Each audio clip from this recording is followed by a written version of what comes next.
अपनी इज्जत नफ्स का ख्याल रखें, अपने साथ समझौता करना सीखो, लोगों के साथ नहीं। अपने पेट के साथ रोजा रखना सीखो, लोगों से उधार माल लेके कोरमा बिरयानी खाने का कोई फायदा नहीं होने वाला है।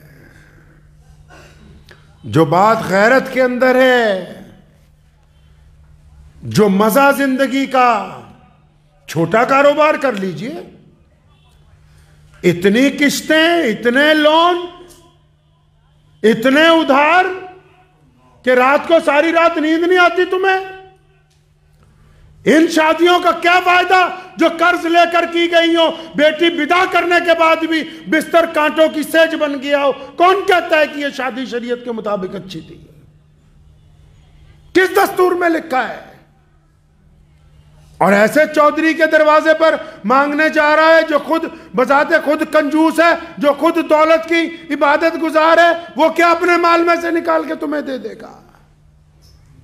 जिसके पड़ोसी पहले से भूखे सो रहे हो, तो उससे मस्जिद मदरसे की उम्मीद लगाए हुए बैठा है,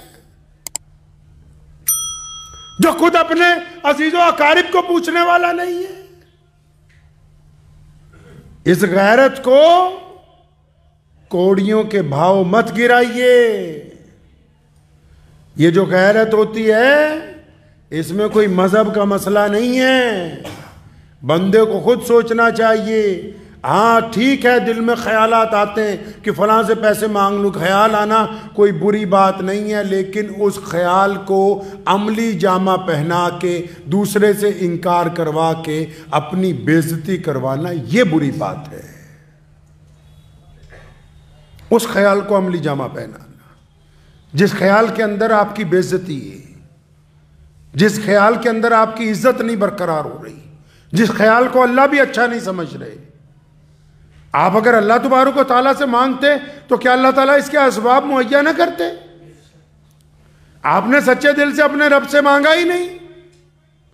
बहुत मशहूर इमाम साहब का वाक़या, शागिर्द ने कहा कि हज़रत रोज़ाना दरिया पार करता हूँ, पैसे लगते हैं कश्ती के। फरमाया बिस्मिल्लाह पढ़ा कर दरिया पार। एक दिन खुद जाना था तो डूब गए। शागिर्द कहता रहा बिस्मिल्लाह पढ़े, मैं भी चला जाता हूँ, लेकिन यकीन नहीं था। अपने अंदर खुद एतमादी लाओ।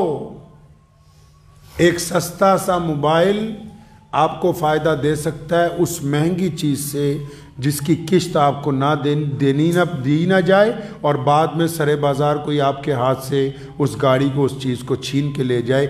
उस बेइज्जती से अच्छा है कि आप अपनी गैरत में अपने जिस्म के बादशाह बन के ज़िंदगी गुजारें। उस उधार के माल से बहुत अच्छा है, उस उधार की रोटी से बहुत अच्छा है कि हम एक वक्त फाका करके गुजार लें। ये बात खुद भी समझने की, अपनी औलाद को भी समझाने की है, अपनी बीवी को भी, अपने बच्चों को भी।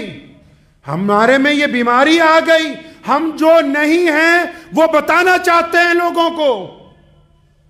जो हम नहीं हैं हम साबित करना चाहते हैं। हम बहुत बड़े रईस हैं जी, हम बहुत बड़े चौधरी हैं जी, हम बहुत बड़े माल दौलत वाले हैं जी, हम बहुत आला कपड़े पहनते हैं जी, हम तो बहुत बड़े शोरूमों में जाते हैं जी, हम बहुत आला तरीन होटलों में। हम जो नहीं हैं हम वो जताना चाहते हैं लोगों को, और इस जताने के चक्कर में सुबह से लेकर शाम तक झूठ भी बोल रहे हैं, परेशान भी हो रहे हैं, उधार भी उठा रहे हैं, कर्ज भी उठा रहे हैं, और फिर अकेले में ज़्यादा से ज़्यादा परेशान भी हो रहे हैं। बस इस चक्कर में जो हम नहीं हैं वो हम अपने आप को बनाना चाहते हैं। हमने अपने वालिद साहब रहमतुल्लाह अलैह को देखा, हमने तो कोई आलीशान होटलों में कभी खाना नहीं खाया, तो क्या इसका मतलब यह हो गया कि हम किसी आला खानदान से ताल्लुक नहीं रखते? हम तो कभी 1 करोड़ रुपए की गाड़ी खरीदने के लिए नहीं गए, तो क्या इसका मतलब यह हुआ कि हमारे खानदान की कोई कुर्बानी नहीं? ये गैरत उन करोड़ों लोगों से अच्छी है जो रईसजादों के और हुकूमतों के तलवे चाटते हैं। उन करोड़ों लोगों से ये ज्यादा महंगी है जो हर एक बंदे के बस की बात नहीं है। गैरतमंद बनिए, अपनी गैरत आपके अपने हाथ में। अल्लामा इकबाल रहमतुल्लाह अलैह का वाक़या आप हज़रात को कई बार सुनाया, फिर सुनते जाएं जाते जाते। उनका बेटा बैरिस्टर बन रहा था, लंदन में पढ़ता था। उसने बाप को चिट्ठी लिखी, हर महीने पैसे भेजते थे अपने बच्चे को खर्चे के लिए। तो बेटे ने चिट्ठी लिखी अल्लामा इकबाल रहमतुल्लाह अलैह को कि अब्बू जी पैसे ख़त्म हो गए, फ़लाँ आदमी लंदन शहर में जो रहता है आपका बहुत जिगरी यार है, आप अगर इजाज़त दें उससे 500 पाउंड 100 पाउंड उधार ले लेता हूँ, जब आप पैसे भेजेंगे तो मैं उसको वापस कर दूँगा। अल्लामा ने चिट्ठी का जवाब नहीं लिखा, पूरी नज़म लिख के भेज दी और फरमाया मेरे बेटे खुद ही ना बेच गरीबी में नाम पैदा कर। ठीक है वापस कर दोगे, लेकिन सारी जिंदगी वो ये तो कहेगा ना कि इकबाल के बेटे को हमने उधार दिया था। ठीक है वापस कर दोगे, एक बात तो तैयार हो गई ना कि हमारा कर्जदार रहा है। तो ये जो 10 दिन के लिए तुम आसानी पैदा करना चाहते हो, वो 10 दिन खुद सब्र से क्यों नहीं गुजार सकते? वो 10 दिन शुक्र से क्यों नहीं गुजार सकते? वो 10 दिन इत्मीनान से क्यों नहीं गुजार सकते? उन 10 दिनों में अपने रब को मदद के लिए क्यों नहीं पुकार सकते? और अगर तुम पुकारो तो अल्लाह ताला उससे बेहतर रास्ता तुम्हें अता कर दे। 99 हिस्से अल्लाह ताला ने रोजी के रखे कारोबार में, 99 हिस्से।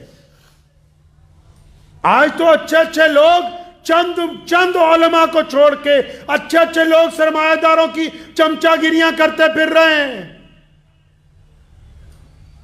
जो सरमायादार कह रहा है उसी के मुताबिक मस्जिद मदरसे के अंदर चल रहा है। अल्लाह के बंदे, जिनके दीन पर तुम चलना चाहते हो ये तो खुद रसूलुल्लाह सल्लल्लाहु अलैहि वसल्लम को अच्छी तरह नहीं जानते। अगर इनकी पैरवी करोगे दौलतमंद लोगों की, खुद भी खसारे में चले जाओगे, ये भी खसारे के अंदर चले जाएंगे। इज्जत नफ्स का याद रखिएगा इस बात को। हर एक के आगे हाथ नहीं फैलाना है, हर एक के आगे नहीं फैलाना हाथ। हमारे पीर हज़रत मौलाना शाह अब्दुल कादिर साहब रायपुरी रहमतुल्लाह अलैह ने बड़ी खूबसूरत बात कही थी। फरमाया किसी के आगे हाथ ना फैलाना, लेकिन अल्लाह जब रिज़्क तुम्हारे तक पहुंचा दे तो फिर अकड़ना नहीं, ले आने वाले से बदतमीज़ी ना करना। मतलब अब अगर कभी कोई यार, कभी दोस्त, कभी कोई जानने वाला, कोई ना जानने वाला, कोई ऐसा बंदा जो ये समझ जाए कि तुम वाकई ज़रूरतमंद हो, वो कभी छुप के आए, कभी गले मिल के तुम्हारी जेब में कुछ रकम डाल दे, तो फिर उससे बदतमीज़ी उससे मत करना, जिनको अल्लाह तुम तक भेज दे। लेकिन खुद नहीं किसी के आगे जाना, खुद अल्लाह ही से मांगना है। और फिर अल्लाह से सिर्फ मांगना ही नहीं है, कोशिश करनी है। जब आप कोशिश के लिए निकलेंगे ना अल्लाह की मदद के साथ, तो फिर अल्लाह तबारक व तआला ऐसे असबाब पैदा कर देंगे कि आपकी एक कोशिश जो है वो 10 बनकर आपके साथ चल पड़ेगी।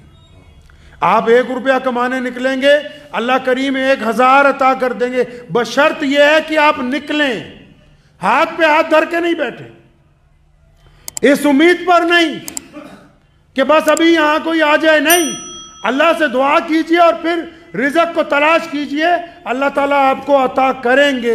बस इस तलाश के दौरान इस बात का ख्याल रखना है कि हमने अपने रब से उम्मीदें वाबस्ता रखनी है, लोगों से कोई उम्मीद नहीं लगानी, क्योंकि लोग उम्मीद को तोड़ देते हैं। वाखिर दावाना अल्हम्दुलिल्लाहि रब्बिल आलमीन। मुझे उम्मीद है कि आपको ये वीडियो पसंद आई होगी। अगर पसंद आई हो तो ये आप अपने दोस्तों के साथ शेयर करें और इस चैनल को सब्सक्राइब ज़रूर करें।